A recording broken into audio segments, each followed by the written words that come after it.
ದೊಡ್ಡೇರಿಯ form ಹೌಸ್ನಲ್ಲಿ ನಕಲಿ ಔಷಧ ಜಾಲ ಪತ್ತೆ ಆದಂತಹ ಕೇಸ್ಗೆ ಸಂಬಂಧಪಟ್ಟ ಹಾಗೆ ತಾವರೆಕೆರೆ ಪೊಲೀಸರಿಂದ ತನಿಖೆ ಮುಂದುವರೆದಿದೆ.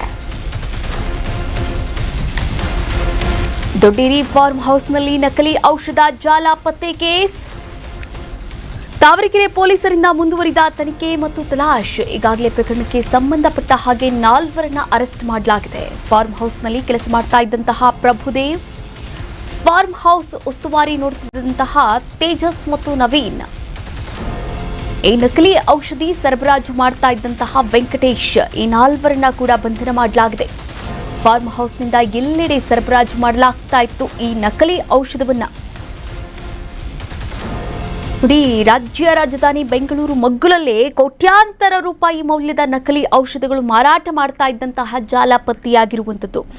ಗಂಭೀರ ಸ್ವರೂಪದ ಕಾಯಿಲೆಗೆ ಚಿಕಿತ್ಸೆಗೆ ಬಳಕೆ ಮಾಡುವಂತಹ ಜೀವರಕ್ಷಕ ಔಷಧಗಳನ್ನು ನಕಲಿ ಮಾಡಿ ಮಾರಾಟ ಮಾಡ್ತಾ ಇದ್ದಂತಹ ಆ ಜಾಲ ತಾವರೆಕೆರೆ ಹೋಬಳಿಯ ಸಿಕೆ ತಾಂಡ್ಯ ಗ್ರಾಮದ ಫಾರ್ಮ್ ಹೌಸ್ನಲ್ಲಿ ಸಕ್ರಿಯವಾಗಿರುವುದನ್ನು ಪೊಲೀಸರು ಮತ್ತು ಔಷಧ ನಿಯಂತ್ರಣ ಅಧಿಕಾರಿಗಳು ಪತ್ತೆ ಮಾಡಿದ್ದಾರೆ.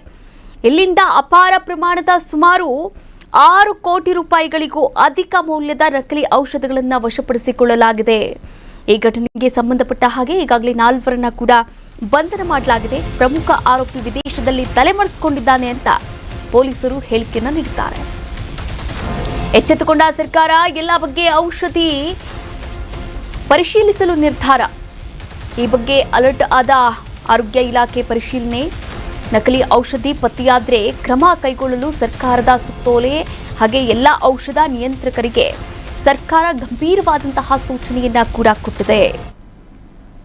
ನೋಡಿ, ಈಗೇನು ಸರಬರಾಜಾಗಿದೆ ನಕಲಿ ಔಷಧಗಳು, ಅವೆಲ್ಲವೂ ಕೂಡ ಐಸಿಯುನಲ್ಲಿರ್ತಕ್ಕಂಥ ರೋಗಿಗಳಿಗೆ, ಕ್ಯಾನ್ಸರ್ ಸಹಿತ ಗಂಭೀರ ಸ್ವರೂಪದ ಕಾಯಿಲೆಗಳಿಗೆ ಚಿಕಿತ್ಸೆಗೆ ಬಳಕೆ ಮಾಡಲಾಗ್ತಾ ಇತ್ತು ಅಂತ ಮೂಲಗಳು ತಿಳಿಸಿರುವಂಥದ್ದು. ಎಸ್, ನೋಡಿ, ಪೊಲೀಸರು ದಾಳಿಯನ್ನು ಮಾಡಿದ್ರು. ಪೊಲೀಸರು ದಾಳಿ ಮಾಡಿರ್ತಕ್ಕಂಥ ಫಾರ್ಮ್ ಹೌಸನ್ನು ಆರೋಪಿ ಕೃಷಿ ಮಾಡೋದಕ್ಕೆ ಅಂತ ಲೀಸ್ಗೆ ಪಡೆದಿರ್ತಾನೆ. ಈ ಜಾಗದಲ್ಲಿ ನಕಲಿ ಔಷಧಗಳನ್ನು ಹೊರ ರಾಜ್ಯದಿಂದ ಚೀಪ್ ಬೆಲೆಗೆ ತಂದು ಅದನ್ನು ಈ ಜಾಗದಲ್ಲಿ ನಕಲಿ ಔಷಧಗಳನ್ನು ಹೊರ ರಾಜ್ಯದಿಂದ ತಂದು ಅದಕ್ಕೊಂದು ಪೇಜರು ಹಾಗೆ ಮುಂತಾದಂತಹ ಲೇಬಲ್ಗಳಾಗಿರ್ಬೋದು, ಬಹುರಾಷ್ಟ್ರೀಯ ಕಂಪನಿಗಳ ಲೇಬಲ್ ಅಂಟಿಸಿ ಮರು ಪ್ಯಾಕಿಂಗ್ ಮಾಡಿ ಮಾರಾಟವನ್ನು ಮಾಡ್ತಾ ಇತ್ತು ಈ ಜಾಲ ಎನ್ನುವಂಥ ಮಾಹಿತಿ ಬಳಕೆಗೆ ಬಂದಿರುವಂಥದ್ದು. ನೋಡಿ, 600 ರೂಪಾಯಿ ಬೆಲೆಯ ಔಷಧಿಗಳಿಗೆ 6,000 ರೂಪಾಯಿ ಬೆಲೆಯ ಲೇಬಲನ್ನು ಅಂಟಿಸಿ ದಂಧೆಕೋರರು ಮಾರಾಟವನ್ನು ಮಾಡ್ತಾ ಇದ್ರು ಎನ್ನುವಂತಹ ಶಾಕಿಂಗ್ ಸುದ್ದಿ ಕೂಡ ಹೊರಗೆ ಬಂದಿರುವಂಥದ್ದು. ಬಗೆದಷ್ಟು ಬಯಲಾಗ್ತಾ ಇದೆ ನಕಲಿ ಔಷಧಗಳ ಜಾಲ. ಬೆಂಗಳೂರಿನಿಂದ ಮುಂಬೈವರೆಗೂ ಕೂಡ ಇದರ ಜಾಲ ವ್ಯಾಪಿಸಿಕೊಂಡಿದೆ. ತೆಲಂಗಾಣ, ಹಿಮಾಚಲ ಪ್ರದೇಶಕ್ಕೂ ಕೂಡ ನಕಲಿಯ ನಂಟು ಇದೆ.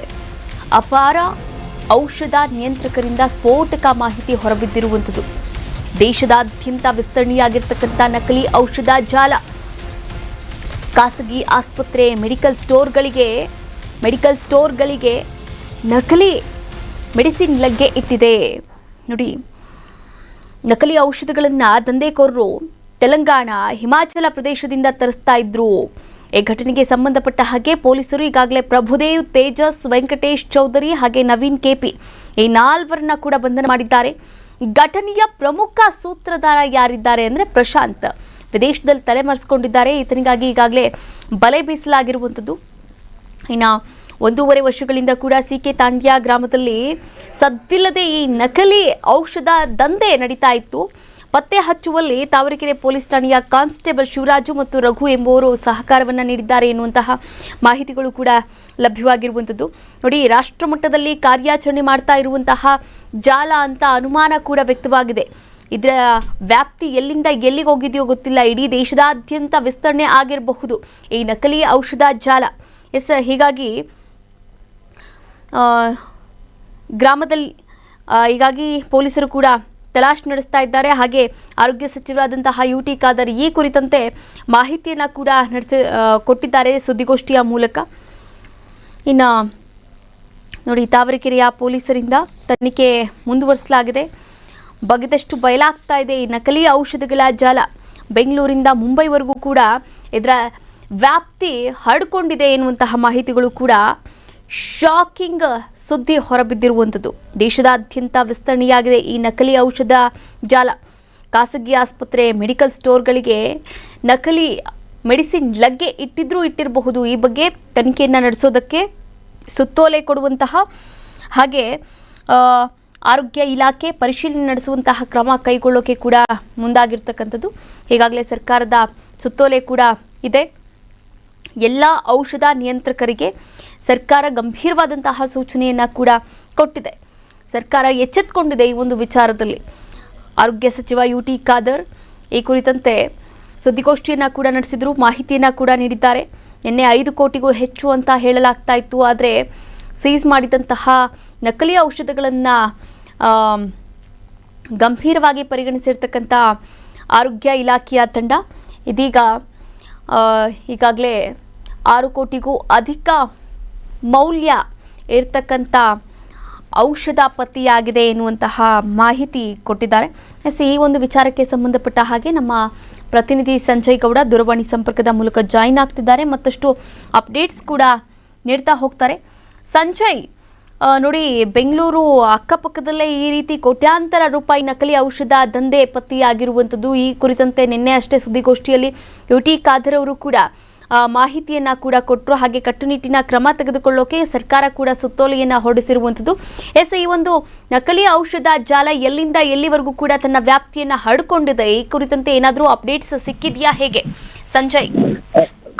ಏನು ನಿನ್ನೆ ಮಾಡಿದಂತ ರೈಡ್ ಅಂದ್ರೆ FBI ಅವರು ಏನು ರೈಡ್ ಅನ್ನ ಮಾಡಿದ್ರು, ಆ ಒಂದು ವೇಳೆಯಲ್ಲಿ 5 ಕೋಟಿಗೂ ಹೆಚ್ಚು ಮೌಲ್ಯದ ಒಂದು ನಕಲಿ ಔಷಧಿಗಳು ಅಂದ್ರೆ ಇಲ್ಲೇ ಕಚ್ಚಾ ವಸ್ತುಗಳನ್ನ ಏನು ರೆಡಿ ಮಾಡ್ಕೊಂಡು ಅಲ್ಲಿ ಅದರಿಂದ ಔಷಧಿಗಳನ್ನ ತಯಾರು ಮಾಡಿ ಅಲ್ಲಿಂದ ಒಂದು MNC ಕಂಪನಿಯ ಒಂದು ಏನು ಲೇಬಲ್ಗಳಿರುತ್ತೆ ಅದನ್ನ ಹಾಕುವಂಥದ್ದು, ಅಂದ್ರೆ ಪ್ರತಿಷ್ಠಿತ ಕಂಪನಿಗಳ ಲೇಬಲ್ಗಳನ್ನ ಹಾಕುವಂಥದ್ದು. ಅದರಿಂದ ಜನರು ಅದೇ ಕಂಪನಿಯ ಔಷಧಿ ಅಂತ ಹೇಳಿ ತೆಗೆದುಕೊಂಡು ಸೇವಿಸುವಂತ ಕೆಲಸಗಳಾಗ್ತಾ ಇತ್ತು. ಮಾಹಿತಿ ಆಧಾರದ ಮೇಲೆ FDI ಅಧಿಕಾರಿಗಳು ಆ ಕಂಪನಿ ಅಂದ್ರೆ ಆ ಒಂದು ಫ್ಯಾಕ್ಟರಿಯ ಮೇಲೆ ದಾಳಿಯನ್ನ ಮಾಡಿದ್ರು. ಆ ಒಂದು ಸಂದರ್ಭದಲ್ಲಿ ಸಾಕಷ್ಟು ಔಷಧಿಗಳನ್ನ ಏನು ವಶಕ್ಕೆ ಪಡ್ಕೊಂಡಿರುವಂತದ್ದು. ಅದ್ರ ಜೊತೆಗೆ ಏನು ಅದಕ್ಕೆ ಸಂಬಂಧಪಟ್ಟ ಹಾಗೆ ಒಂದು 4 ಜನ ಆರೋಪಿಗಳನ್ನು ಕೂಡ ಈಗ ಬಂಧಿಸಿರುವಂತದ್ದು, ಅವ್ರನ್ನ ವಿಚಾರಣೆಗೂ ಕೂಡ ಒಳಪಡಿಸಿರುವಂತದ್ದು.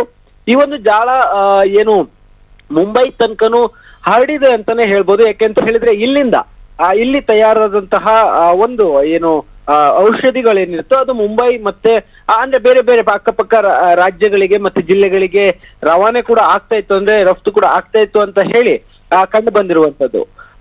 ಅಂದ್ರೆ ಎಲ್ಲಿಂದ ಇದು ಅಂದ್ರೆ ಇಲ್ಲಿ ತಯಾರಿಯಾಗಿ ಎಲ್ಲೆಲ್ಲ ಹೋಗ್ತಾ ಇತ್ತು ಮತ್ತೆ ಯಾವ ಕಡೆ ಎಲ್ಲ ಇದು ಸರಬರಾಜು ಆಗಿದೆ ಅನ್ನೋದ್ರ ಬಗ್ಗೆ ಮಾಹಿತಿಯನ್ನ ಕಲೆ ಆಗ್ತಾ ಇರುವಂತದ್ದು. ಹಾಗೆ ಸರ್ಕಾರ ಇಂತಹ ಒಂದು ಕಂಪನಿಯ ಮೇಲೆ ಕಟ್ಟುನಿಟ್ಟಿನ ಕ್ರಮವನ್ನ ತೆಗೆದುಕೊಳ್ತೀನಿ ಅಂತ ಹೇಳಿ ಒಂದು ಸುದ್ದಿಗೋಷ್ಠಿಯನ್ನು ಕೂಡ ಮಾಡಿರುವಂತದ್ದು. ಅಂದ್ರೆ ಈ ಒಂದು ವಿಚಾರಗಳಿಗೆ ಸಂಬಂಧಪಟ್ಟ ಹಾಗೆ ಏನೆಲ್ಲ ಕ್ರಮಗಳನ್ನ ತೆಗೆದುಕೊಳ್ಬೇಕು ಅದೆಲ್ಲವನ್ನು ತೆಗೆದುಕೊಳ್ತೀನಿ, ಮತ್ತೆ ಇನ್ನು ಮುಂದೆ ಇಂತಹ ಕೆಲಸಗಳು ಆಗ್ಬಾರ್ದು ಅಂತ ಹೇಳಿ ಮುತುವರ್ಜಿಯನ್ನ ವಹಿಸ್ತೀನಿ ಅಂತ ಕೂಡ ಸರ್ಕಾರ ಹೇಳಿರುವಂತದ್ದು.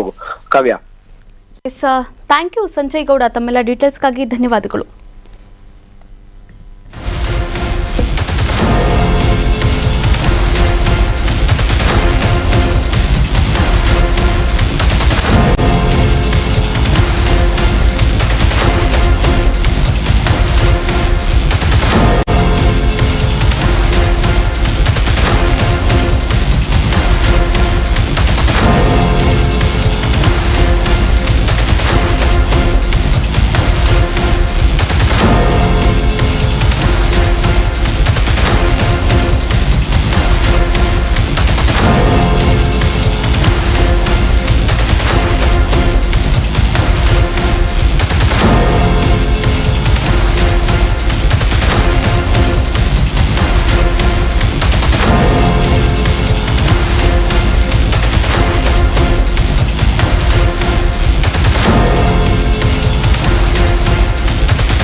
ಫಾಲೋ ಮಾಡಿ, ಸಬ್ಸ್ಕ್ರೈಬ್ ಮಾಡಿ.